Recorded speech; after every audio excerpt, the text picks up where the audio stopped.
পুরান ঢাকার স্টাইলে গরুর গোস্তের তেহারি আজ খাইতে কলম জম্মের মজা হইবে মনুরা। আসসালামু আলাইকুম। কোরবানির দিন হগলি গাড়ি কম বেশি গরুর গোস্ত থাকবে। ও হে গরুর গোস্তের দা যদি তেহারি রান্দা না খান হেলে কি হইবে? আরে না বেটা, হ্যাঁ কাম হইবে। আর তেহারি কলম যেন তেন ভাবে রানলে হইবে না, তেহারি রানতে হবে পুরান ঢাকার স্টাইলে। আম্মু নাও পুরান ঢাকার স্টাইলে তেহারি রান্ধো। আচ্ছা ঠিক আছে, এখনই রাঁধতে আছি। আচ্ছা, পুরান ঢাকার স্টাইলে তেহারি রান্দার পান্নে প্রথমে আমাকে তেহারির মশলা বানাইতে হইবে। আর বানানোর পান্নে আমরা এখানে লইছি 30টার মতো গোলমরিচ, 14টার মতো এলাচি, 3টা বড় সাইজের দারচিনি, 1 জয়ফল, 6টা লবঙ্গ আর 4টার মতো জয়ত্রী। এখন এই আর তালতে হইবে। তালার পান্নে প্রথমে দিতে আছি জয়ফল, দারচিনি, এলাচি, লবঙ্গ, গোলমরিচ, জয়ত্রী। মশলা টালা হয়ে গেছে, বুঝলেন? কারেন্ট নাই তো হেরবানে ব্লেন্ড করতে পারছে আসি না। অবশ্য হাতে বাটাটাই বেশি ভালো হইবে। আম্মু কি কও? হ্যাঁ, আপনাকে জায়গা মন চাই ব্লেন্ড করে লইয়েন। তেহারির মশলা বানাই না হয়ে গেছে। এখন আমরা তেহারি রান্না শুরু করবো। আর তেহারি রান্নার পানে ডিস্কো পাইলার মধ্যে দিয়ে দিতে আছি 1.5 কাপ হরুর তেল। হরুর তেল গরম হয়ে গেছে, এখন দিয়ে দিব 1.5 কাপ পেঁয়াজ। পেঁয়াজ হালকা ভাজা হয়েছে, এখন দিয়ে দিব 3 টেবিল চামচ আদা বাটা, 1.5 টেবিল চামচ রসুন বাটা। এখন এই মশলা ভালো মতো কষাইতে হইবে। মশলা কষানো হয়ে গেছে, এখন দিয়ে দিব 1.5 কেজি গরুর গোস্ত।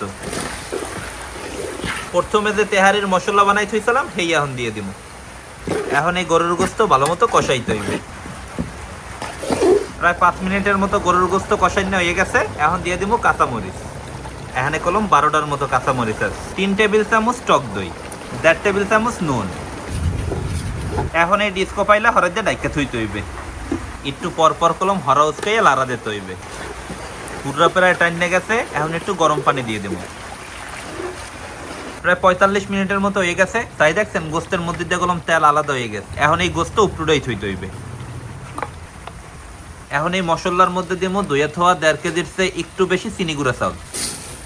চাউল কলম এখন ভালো মতো কষাইতে হইবে।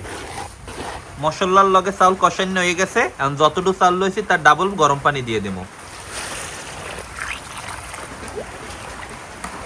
এখন দিতে আছি পরিমাণ মতো নুন, 2 টেবিল চামচ গুঁড়া দুধ।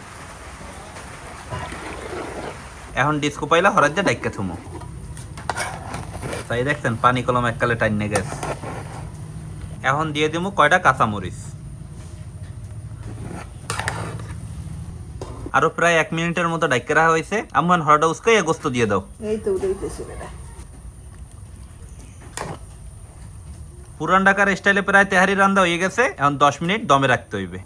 প্রায় 10 মিনিটের মতো দমে রাখা হয়ে গেছে। আম্মু দেখো তো এখন কি অবস্থা। এই দেখতেছি বেটা, এই হয়ে গেছে। এখন লাড়া দে।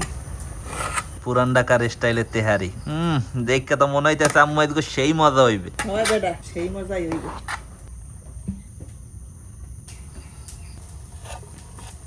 পুরান ঢাকার স্টাইলে গরুর গোস্তের তেহারি আজ খাইতে কলম জম্মের মজা হইবে মনুরা। পুরান ঢাকার স্টাইলে কাকি তেহারি রানছে, এখন বাড়িয়ে দিই। বিসমিল্লাহ।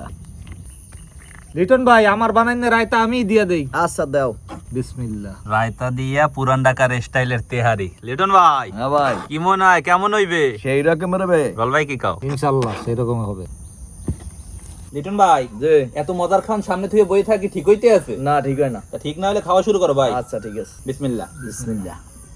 রবিন, হ্যাঁ ভাই, পুরো অসাধারণ লাগতেছে ভাই। আসলে অসাধারণ হইছে। গল ভাইয়া হ্যাঁ কেমন লাগছে? অনেক মজা। তো লিটন ভাই যে বেন্যা কালাতে তুমি গরুর গোস্ত আনছো, গরুর গোস্তটা অত ভালো হয় নাই বুঝছো? ভাই কি করবো, আরে কইছি ভাই একটু ভালো দেখে দিয়ে। তো টেস্ট কলম পুরো একে। আর রল ভাই রাতের রায়তা, রায়তা দিয়া তেহারি মনুরা একদম জম্মের মজা। কুরবানির দিন এরমের তেহারি আর যদি রায়তা থাকে টেস্ট কলম পুরো একের হয়ে যাবে মনুরা। যে না খাইবে ভুল করবে। ভুল করবে মানে একের ভুল করবে। লিটন ভাই, রল ভাইয়া আজকে তেহারি রেটিং দিবি কত? 10-এ 9.5। যাক আলহামদুলিল্লাহ।